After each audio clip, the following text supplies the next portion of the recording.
Hi hello. നമ്മളിപ്പോൾ എങ്ങോട്ടാണ് പോകുന്നത്? തൃശ്ശൂർ പൂരം കാണാനുള്ള നാളെ ബീച്ച്. നമ്മളെവിടെയാണ് എത്തിയിരിക്കുന്നത്? പൂരപ്പറമ്പിൽ. അങ്ങനെ നമ്മൾ പൂരപ്പറമ്പിൽ എത്തിയിരിക്കുകയാണ്. സത്യം പറഞ്ഞു കഴിഞ്ഞാൽ പൂരത്തിന്റെ അന്ന് ഇങ്ങോട്ട് സൂചി കുത്താൻ ഇടയുണ്ടാവില്ല, അമ്മാതിരി തിരക്കായിരിക്കും. അപ്പൊ ഞങ്ങളുടെ ഹിറ്റ്ലർ മാധവൻകുട്ടിയുടെ അളിയനാണ് ചേട്ടൻ. അപ്പൊ അത് കാരണം ഞങ്ങളെ എവിടേക്കും ഇങ്ങനെയുള്ള തിരക്കുള്ള സ്ഥലത്തേക്ക് ഒന്നും കൊണ്ടുപോയില്ല. തൃശ്ശൂർ പൂരത്തിനൊന്നും കൊണ്ടുപോയില്ല. ലേഡീസിനെ ആ ഭാഗത്തോട്ട് കയറ്റാൻ പറ്റില്ല. അവര് പോകും കേട്ടോ, വെടിക്കെട്ട് കാണാനും ഒക്കെ ജെൻസ് സെറ്റ് പോവും. ഞങ്ങളെ കൊണ്ടുപോയില്ല. അപ്പൊ ഞങ്ങൾക്കുള്ളത് ഇങ്ങനെ എക്സിബിഷൻ കാണാനോ പൂരത്തിന്റെ സ്പെഷ്യലായിട്ട് എന്തെങ്കിലുമൊക്കെ ഉണ്ടെങ്കിൽ അതൊക്കെ കാണാനായിട്ടാണ് നമ്മളെ കൊണ്ടുപോകുന്നത്. അപ്പൊ ഇന്നും തിരക്ക് തന്നെയാണ്, എന്നാലും നമുക്ക് അഡ്ജസ്റ്റ് ചെയ്യാവുന്ന തിരക്കുള്ളൂ. അപ്പൊ അങ്ങനെ നമ്മൾ ഓരോ സ്റ്റോളായിട്ട് സ്റ്റാർട്ടിങ് തന്നെ ഇങ്ങനെ ബെഡ്ഷീറ്റ് അങ്ങനെയുള്ള ഐറ്റംസ് ഒക്കെയാണ്. അവിടെ നിന്ന് അങ്ങോട്ട് കണ്ട് പിന്നെ നമുക്ക് കഴിക്കാനുള്ള ഐറ്റംസ്, കുട്ടികളുടെ പ്ലേ ഏരിയ, അങ്ങനെയുള്ള ഏരിയാസ് ഒക്കെയാണ്.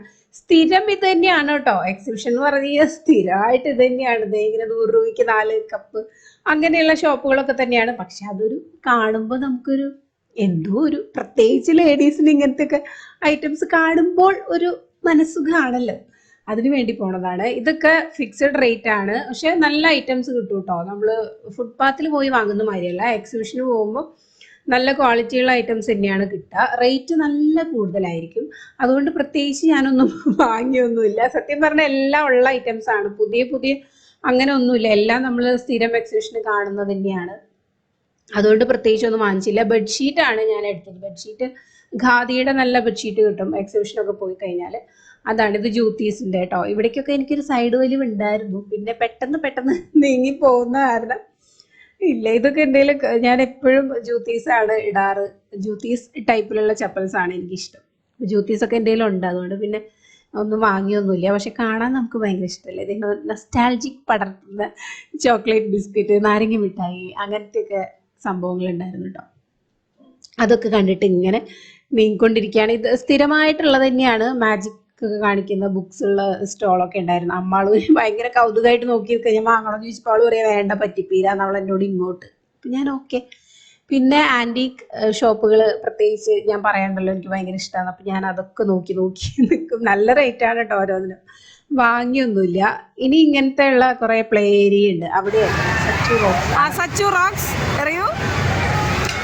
ഹായ്.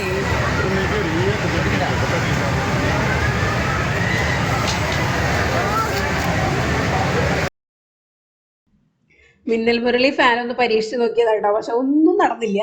അതുകൊണ്ട് തന്നെ പിന്നെ വേറെ ആരും പരീക്ഷിക്കാൻ നിന്നുമില്ല. സച്ചുവിന് അത്യാവശ്യം ഉണ്ട്, നല്ല അടിപൊളിയായിട്ട് മാങ്ങ കല്ലെടുത്ത് എറിയുന്നവനാ. പക്ഷെ അവന് പോലും ഒരെണ്ണം പോലും കിട്ടിയില്ല. അതുകൊണ്ട് പിന്നെ വേറെ ആരും പരീക്ഷിച്ചില്ല. പിന്നെ അടുത്ത് ഇതുപോലെയുള്ള പ്ലേ ഏരിയ ഇഷ്ടം പോലെ ഉണ്ട് കേട്ടോ കുട്ടികൾക്ക്. അപ്പൊ അടുത്തത് പിന്നെ സ്വിങ് ഉണ്ടല്ലോ, മറ്റേ വഞ്ചി, ഇത് നല്ല സ്പീഡിൽ പോകുന്ന, അതിൽ അക്കുവിന് കയറണം എന്ന് പറഞ്ഞ് ഭയങ്കര വാശിയായിരുന്നു. അപ്പൊ ഞാൻ പറഞ്ഞു ഭയങ്കര പേടിയാണ്, നിങ്ങൾ കരയും. എനിക്ക് പോയേ ഒക്കുള്ളൂ എന്ന് പറഞ്ഞ് സച്ചു മംഗളും കൂടെ രണ്ടാളെയും കയറ്റി. ഞാനൊന്നും കയറില്ല കേട്ടോ, ഞാൻ ഒരു തവണ ചെറുപ്പത്തിൽ കയറിയതാണ്. തല കറങ്ങി ഞാൻ ഭയങ്കര ബഹളം വെച്ചിട്ടുണ്ട്. അപ്പൊ രണ്ടാളും എന്തേ ധൈര്യം സംഭരിച്ച് അങ്കിളിന്റെയും സച്ചുവിന്റെ ഇടയിൽ ഇരുന്നിട്ട് പോകുന്നുണ്ട് കേട്ടോ. ആദ്യമൊക്കെ എനിക്ക് ഭയങ്കര ടാറ്റയൊക്കെ തന്നുകൊണ്ടിരിക്കുകയായിരുന്നു രണ്ടാളും. ചെറിയ സ്പീഡാണല്ലോ ഫസ്റ്റ് ഉണ്ടാവുള്ളൂ.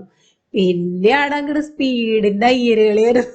അമ്മാള് പിന്നെ തല താത്തിയിട്ടായിരുന്നു. അക്കൂരൊരു കുഴപ്പമുണ്ടായിരുന്നില്ല കേട്ടോ. അക്കു സ്റ്റാർട്ടിങ് തൊട്ട് എൻഡിങ് വരെ ഹാപ്പി ആയിരുന്നു.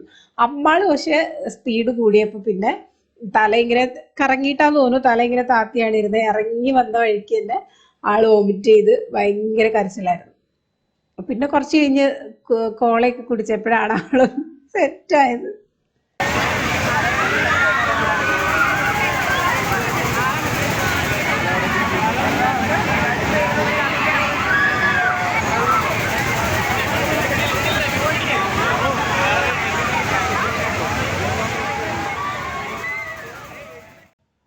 ഭയങ്കര സൗണ്ടാണ് കേട്ടോ, അതാണ് ഞാൻ വോയിസ് കൊടുക്കുന്നത്. പുറത്തേക്ക് ഇറങ്ങിക്കഴിഞ്ഞാൽ പിന്നെ സൗണ്ട് ഭയങ്കര കൂടുതലായി. അത് കഴിഞ്ഞ് നമ്മൾ പിന്നെ മ്യൂറലിൻ്റെ ഒരു സ്റ്റോൾ ഉണ്ടായിരുന്നു, കേരള മ്യൂറൽസ് ഒക്കെ ഉള്ളത്. അപ്പോൾ അവിടെ പിന്നെ എനിക്ക് സൈഡ് വലിവ് കൂടുമല്ലോ, അവിടെയാണ് ഞാൻ ഏറ്റവും കൂടുതൽ ടൈം സ്പെൻഡ് ചെയ്തത് കേട്ടോ. ഈ സ്റ്റോളൊന്നും എനിക്ക് കണ്ടിട്ട് മതിയാവുന്നില്ലായിരുന്നു. ഇങ്ങനെയുള്ള എക്സിബിഷനൊക്കെ പോകുമ്പോഴാണ് നമുക്ക് പുതിയ ഐഡിയാസ് ഒക്കെ കിട്ടുക. അപ്പോൾ ഇവിടെ നിന്ന് എനിക്ക് കുറച്ച് ഐഡിയാസ് ഒക്കെ കിട്ടിയിട്ടുണ്ട്. അത് എപ്പോഴെങ്കിലുമൊക്കെ ചെയ്തെടുക്കണം. അവിടെ കഥകളിയും അതുപോലെ തെയ്യവും അങ്ങനെ ഒരുപാട് ഐറ്റംസ് ഉണ്ടായിരുന്നു കേട്ടോ. വാങ്ങിയൊന്നുമില്ല, എനിക്കിങ്ങനെ ചെയ്തെടുക്കാനാണല്ലോ ഇഷ്ടം. അപ്പം അതുകൊണ്ട് അങ്ങനത്തെ വാങ്ങിയൊന്നുമില്ല. അമ്മാള് പിന്നെ ക്യാമറ കണ്ടു കഴിഞ്ഞാൽ ഭയങ്കര ഷോ ആണ് അവിടെ കിടന്ന്. അവൾക്ക് അതിന്റെ മേലെ കയറിയിരിക്കുന്നു, ആനയുടെ മേലെ കയറിയിരുന്ന് ഫോട്ടോ എടുക്കണം എന്നാണ് പറഞ്ഞുകൊണ്ടിരുന്നത്. അപ്പം ഇങ്ങനെ തെയ്യവും കഥകളിയൊക്കെ ഉണ്ട്. കഥകളി കണ്ടിട്ട് അവൾ അവളുടേതായ സ്റ്റൈലിൽ കളിക്കുന്നൊക്കെ ഉണ്ട് കേട്ടോ. കഥകളി എവിടുന്നാണ് മോള് കണ്ടത് പോലും എനിക്കറിയില്ല. ഇങ്ങനെയൊക്കെയാണ് കൈ പിടിക്കുക എന്നുള്ളത് പോലും അവൾക്ക് എങ്ങനെ മനസ്സിലായെന്ന് അറിഞ്ഞൂടാ. അപ്പൊ ആ ഷോ ഒക്കെ കഴിഞ്ഞ് നമ്മൾ അവിടെ നിന്ന് ഇറങ്ങി കേട്ടോ. ISROയുടെ ഒരു സ്റ്റോൾ ഉണ്ടായിരുന്നു, അക്കുവിന് പ്രിയപ്പെട്ട ഏരിയ ആണ്. അപ്പൊ അവിടെയൊക്കെ കറങ്ങി നമ്മൾ ഇറങ്ങി. അത് കഴിഞ്ഞ് നമ്മളൊരു പൂരം കൂടാൻ പോവാണ്, എടക്കളത്തൂർ പൂരം. എൻ്റെ ചേച്ചിയാണ്, ചേച്ചിയുടെ വീടാണ് എടക്കളത്തൂർ. അപ്പൊ തൃശ്ശൂർ പൂരം കാണാൻ പറ്റാത്തതിന്റെ ക്ഷീണം മുഴുവൻ എടക്കളത്തൂർ പൂരം കണ്ടിട്ട് അങ്ങനെ തീർത്തു എന്ന് പറയാം. എടക്കളത്തൂർ പൂരത്തിന് അങ്ങനെ അധികം ആനയൊന്നുമില്ല, 10 ആന. തൃശ്ശൂർ പൂരത്തിന് അത്രയൊന്നുമില്ല, 10 ആനയെ ഉണ്ടാവുള്ളൂ. പക്ഷെ കുടമാറ്റവും എല്ലാം സൂപ്പറായിരുന്നു. നമുക്ക് അടുത്ത് അങ്ങനെ തിരക്കൊന്നും ഉണ്ടാവില്ല. അപ്പൊ നമുക്ക് അടുത്ത് തന്നെ നിന്ന് കാണാം. അങ്ങനെയുള്ള ഇതൊക്കെ ഉള്ളത് കൊണ്ട് നമ്മൾ എടക്കളത്തൂർ പൂരമാണ് ഞങ്ങൾ അങ്ങനെ ആസ്വദിച്ച് കണ്ടത് കേട്ടോ. കുറച്ച് ആനയുള്ളൂന്നുണ്ടെങ്കിലും കുടമാറ്റമൊക്കെ നമുക്ക് അടുത്ത് തന്നെ നിന്ന് കാണാമായിരുന്നു. മക്കൾക്ക് അങ്ങനെ ആനേനെ കാണാനും ഫോട്ടോ എടുക്കാനൊക്കെ ഭയങ്കര ഇൻട്രസ്റ്റ് ആയിരുന്നു. അപ്പൊ ആ ആഗ്രഹങ്ങളൊക്കെ ഇതിലൂടെ നടന്നു. നാട്ടിൽ അങ്ങനെ വെക്കേഷന് പോകുമ്പോൾ ഇതാണ് ഗുണം, ഇങ്ങനെയുള്ള കുറേ പരിപാടികളൊക്കെ കുട്ടികൾക്ക് കാണാൻ പറ്റും. അപ്പൊ അങ്ങനെയുള്ള വീഡിയോസ് തന്നെയാണ് കേട്ടോ കുറച്ചുണ്ടാവുക. നാട്ടിൽ പോയിട്ട് തിരിച്ചു വന്നതിന് ശേഷമാണ് ഞാൻ ഈ വീഡിയോസ് ഒക്കെ അപ്ലോഡ് ചെയ്യുന്നത്.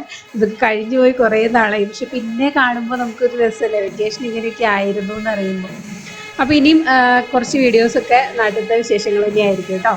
അപ്പോൾ വീഡിയോ ഇഷ്ടപ്പെട്ടോ ഇല്ലയോ എന്നുള്ളത് കമൻസിൽ പറയാൻ മറക്കണ്ട. അപ്പോൾ നമുക്ക് അടുത്ത വീഡിയോയിലൂടെ കാണാം. ബായ്. അപ്പോൾ കുടമാറ്റം കണ്ടോളൂ കേട്ടോ.